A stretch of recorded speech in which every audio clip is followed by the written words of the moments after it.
Filipino Certified Meat Lover.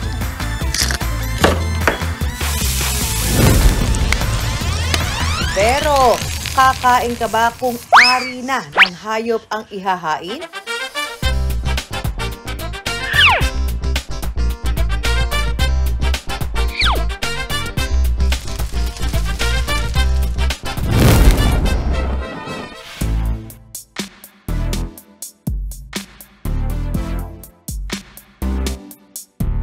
At ang sabi, kapag tumikim ka raw nito, gaganahan ka sa labing-labing. I wonder. Kaya naman po ngayong gabi mga ka-wonder, ang bibida sa ating mga hapag, mga ari ng hayop. Nako, talaga namang kakaiba ito. Kaya ngayong gabi, sabay-sabay nating alamin. I wonder. Mga pagkaing ari ng hayop, paano pinasasarap ni Juan?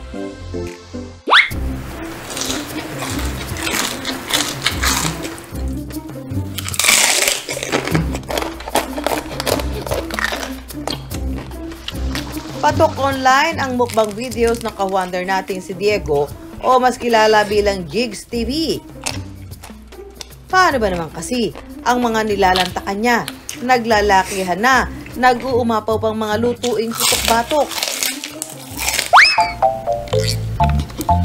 Pero ang video niyang ito kakaiba. Ang bida kasi sa kanyang mukbang, ari ng babaeng baboy.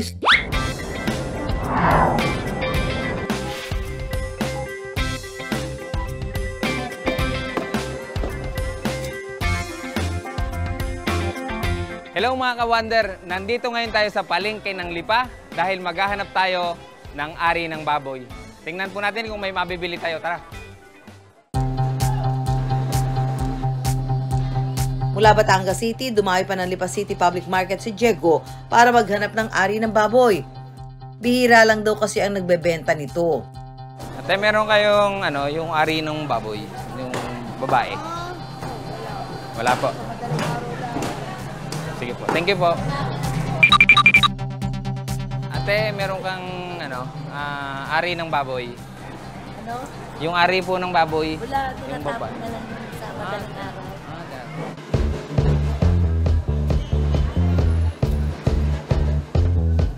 Matapos ang ilang minutong pag-iikot, Ate, meron kayong yung ari ng baboy. Yung Meron. Magkano po ang kilo? 150.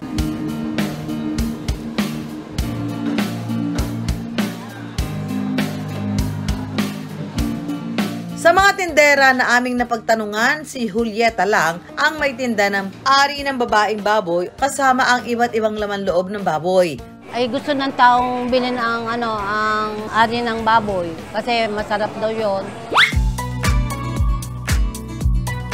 So ito mga ka-wonder, pag bumili kayo ng ari ng baboy, hindi makakabili kayo ng ari lang. May kasama siyang tumbong. Ang kukunin natin ngayon, itong mismong ari lang, gugupitin natin. Isa-isang gugupitin ni Diego ang tumbong para maihiwalay sa ari. Mas mataba yung mabibili nyo ganito, mas maganda, mas masarap yan. At saka ito huhugasan ng mabuti para matanggal ang masangsang na amoy ng ari. Para siguradong malinis ang ari bago kainin. Hugasan po natin sa suka at saka asin. Nakakatulong din yon makapagpaalis ng panghe at saka ng lansa. Kapag nasiguro ng malinis ang ari ng baboy, pwede na itong pakuluan. Lagyan lang ng laurel, paminta, atsuete, onion leeks, sibuyas, bawang. Saka isa lang sa apoy ng mahigit kumulang 1 oras.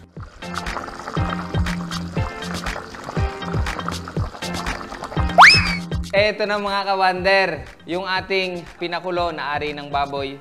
At atin naman itong gagayatin para ihawin.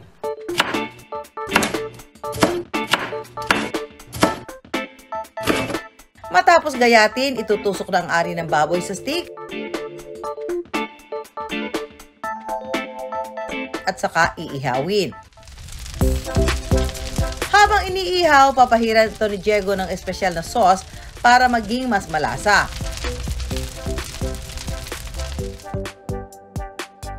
Makalipas ang ilang minutong pag-iihaw, pwede nang lantakan ang inihaw na ari ng baboy. Eto, luto na yung ating inihaw na ari ng baboy. Titikman na natin. 2 stick agad. Unang subo para sa inyong mga ka-wonder.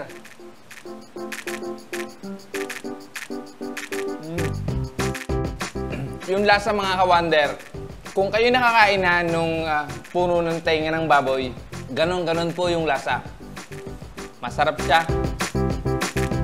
So pig's vagina is actually a protein-rich food and it can be consumed, no, as long as it is thoroughly prepared. Diniodorize siya using salt, suka, and other herbs and spices para mawala yung unnecessary na amoy niya.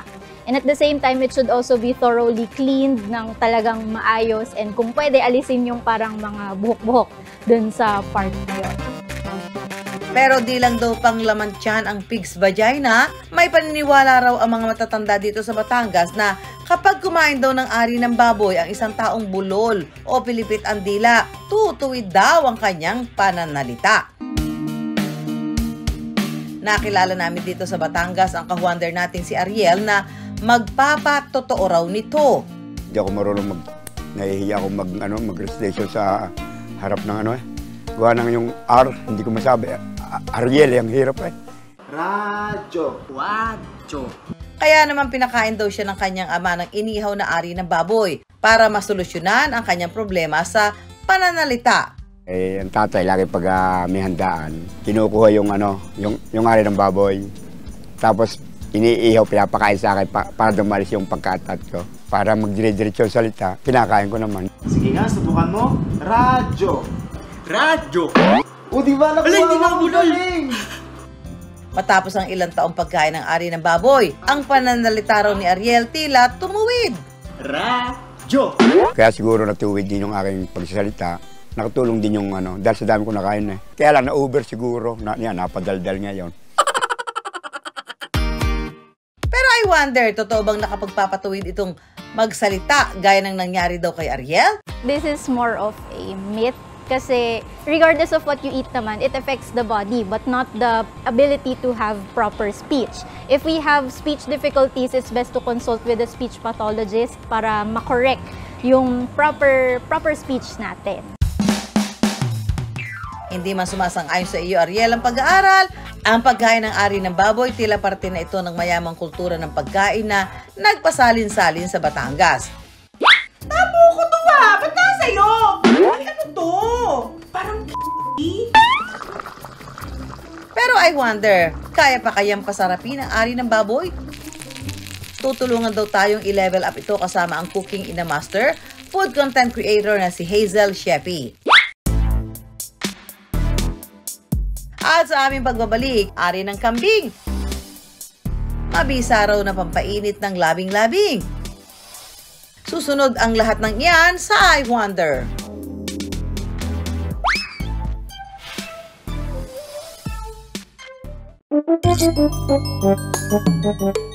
Ang ari ng baboy hindi lang daw pwedeng kainin, pwede pang pasarapin. Para patunayan yan, hinamon namin ang tinaguri ang Cooking in a Master at food content creator na si Chef Hazel.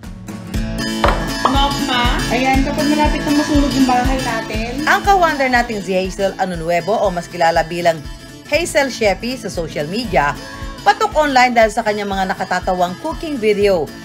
Kailangan maraming kulam. Ayan, pati yung legs, kukulamin natin. Sa ngayon, mayroon lang naman siyang 2.1 million followers sa Facebook at 2.9 million followers sa TikTok. What's up mga ka-I Wonder? Challenge ako ng I Wonder team kung anong dish ang lulutuin natin for today's video. Isang mystery ingredient daw to. Ano kaya yun? Oh, tabo ko to Oh, ay, anyway, ay ano to? Parang pero anyway, kahit ano pa to, lulutuin natin to at challenge accepted. Aba, mukhang wala talaga inuurungan si Chef Hazel pagdating sa kusina.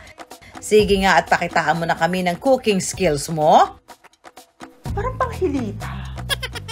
Tapos, maraming buhok. So, ang gagawin natin dito, Siyempre, kung mabuhok, ayaw naman natin kumain ng mabuhok. Kailangan natin ng... Tada!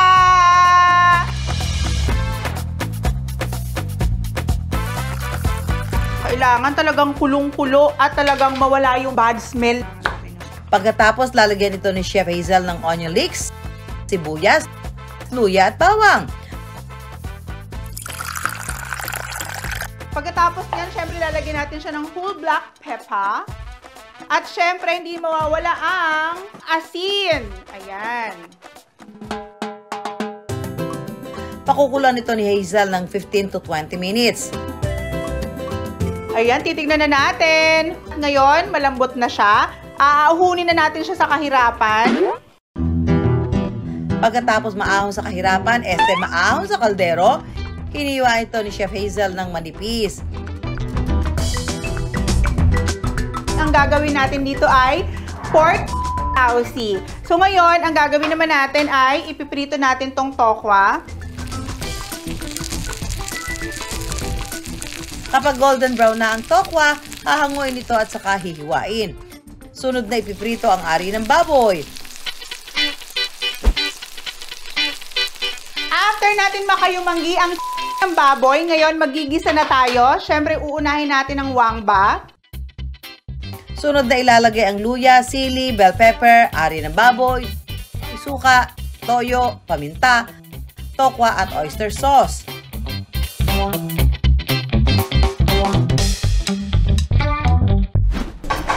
Chef, pulutan naman dyan! Sandali! Eto na! Good! Ayan, pulutan.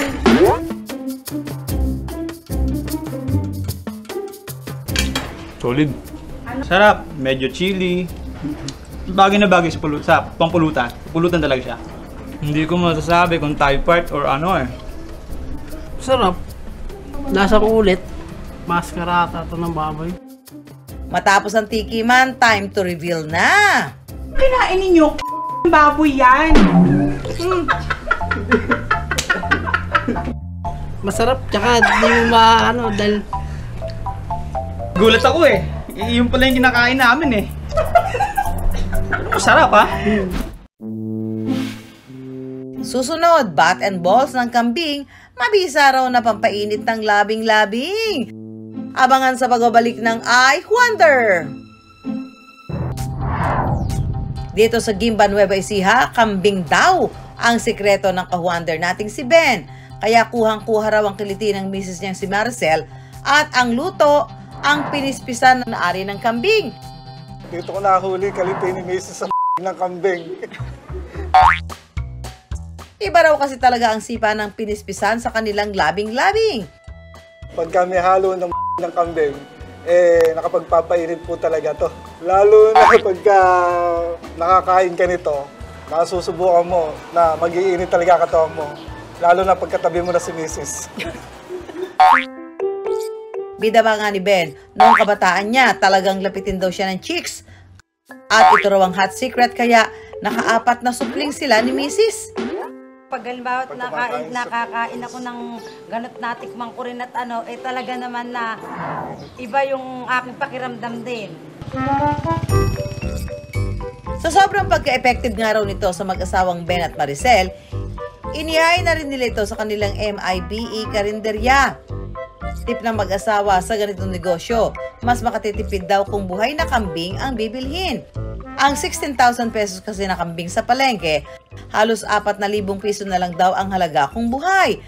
At ang sikreto raw sa binabalik-balikang putahe, nasa pagkakatay.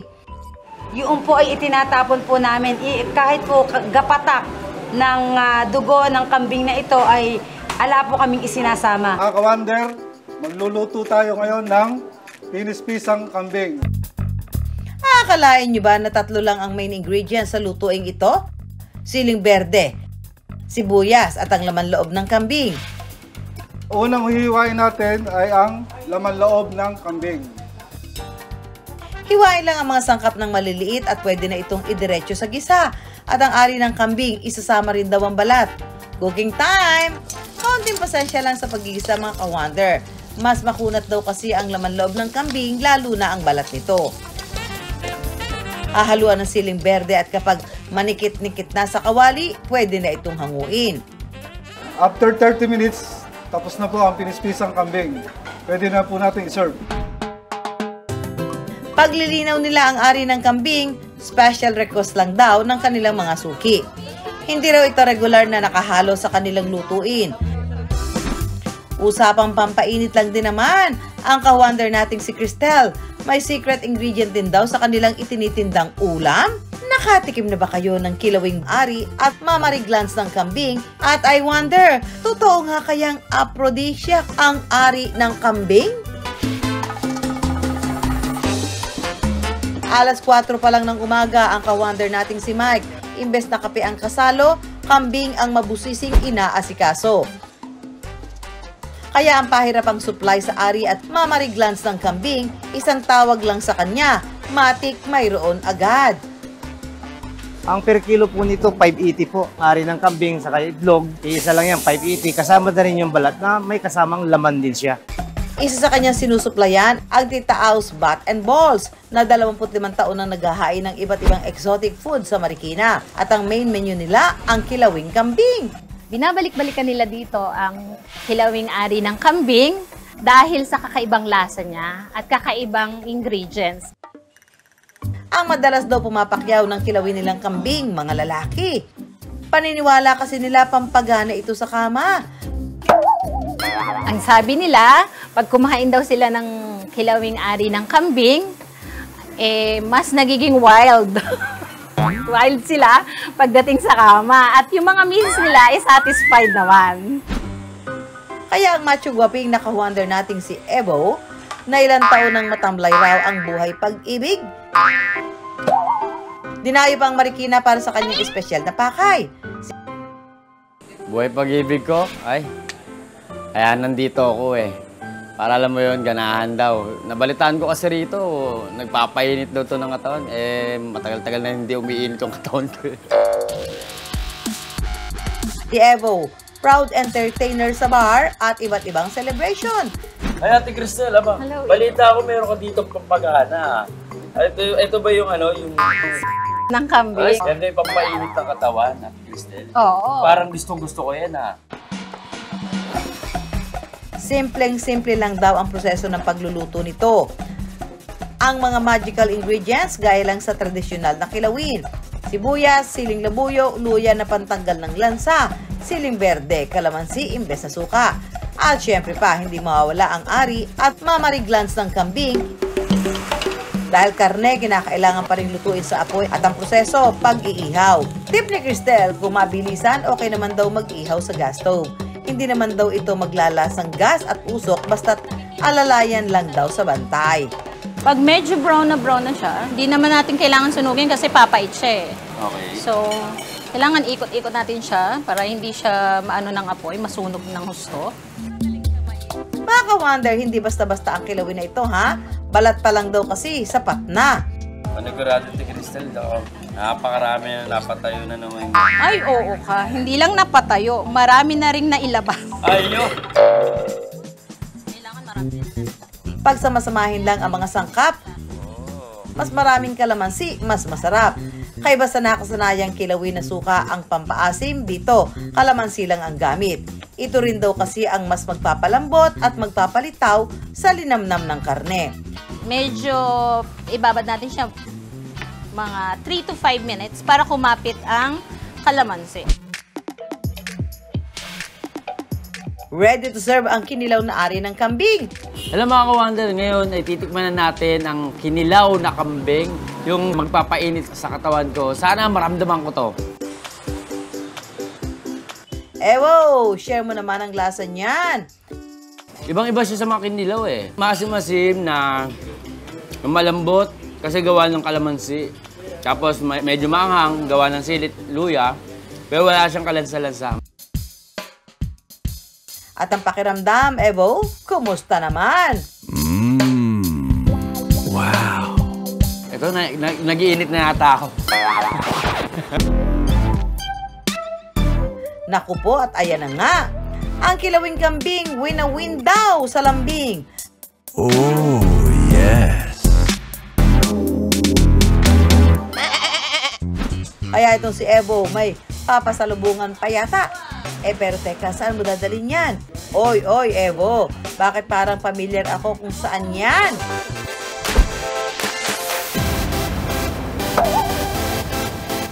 Nandito ka nga!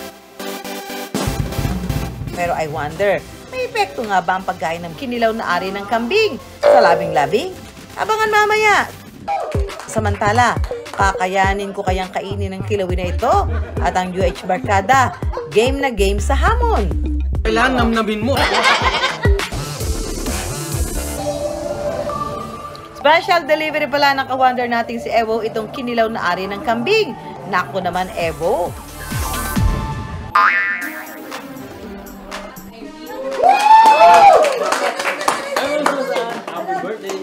Happy birthday. Ano yan? Gusto ko lang pati sa'yo yung kinilaw na ang kambing. Ang jolly ka, dali! Igantik mo. Hindi pa ako makain ng Dali! Gusto birthday mo daw eh. Isa lang. Anjo, sabi ko help. Ewan ko sa inyong dalawa.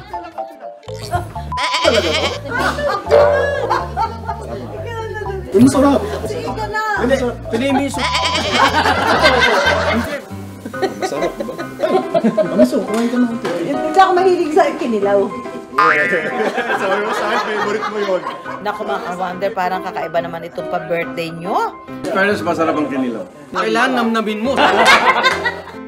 Pero teka, totoo nga ba ang paniniwala ng iba na nakapagpapainit ng katawan ang kinilaw na ari ng kambing?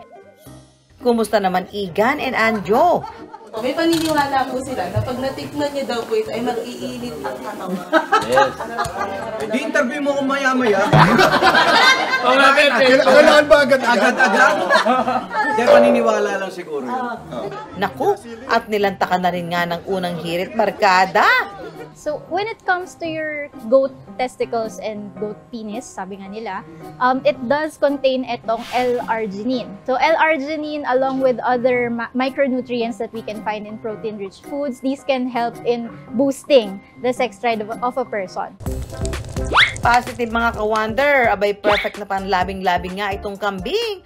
At safe bang kainin ng ari ng hayop? Since it is an organ meat, it should be eaten in moderation. And especially since it is a delicacy for those diagnosed with elevated uric acid levels, it's better to limit. So kasi ito ay mataas din sa purines, yung nakakakos ng gout. Mga ka-wonder, kung may mga topic po kayo na gusto pag-usapan, mag-email lang po kayo sa iwondergtv@gmail.com. Ako po si Susan Enriquez. I-follow niyo rin po ang aming mga social media accounts ng iWonder. Magkita-kita po tayo tuwing linggo ng gabi, 8 p.m. sa GTV.